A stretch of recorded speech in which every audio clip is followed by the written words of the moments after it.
In 1841, a young Edmund made a discovery that changed the world. Vanilla, now known as a common flavor, scented 90s rapper, Ice Ice Baby, would never reach its popularity without his hard work. And while he had no lab or wealth, this enslaved teenager on a Reunion Island plantation would make vanilla the commodity it is today. Europeans brought the vanilla plant to his home island of Reunion, thinking the Latin American plant would thrive in the tropical African region. But while the vanilla orchid bloomed, the plant wouldn't produce fruit. Decorative, but not lucrative. Vanilla beans are the key to the signature flavor, but without a special pollinator, the flower can never produce them. The Melipona bee of Central America was that missing piece.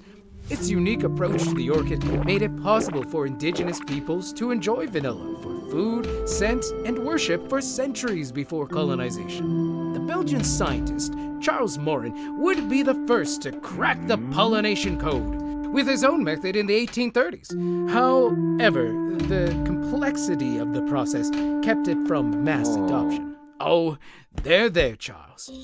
Edmund, however, took an approach that may seem obvious today, but was revolutionary at the time. The young man noticed that between the male anther and the female stigma was a small membrane. This prevented pollination. But if he used a twig to nudge the membrane, fertilization would commence and beans would bloom. This manual method would become the standard, allowing mass production of the flavor worldwide. However, with all this fame, Edmund would be challenged. Many couldn't believe a boy, an enslaved boy, could possibly be the mind behind such a discovery.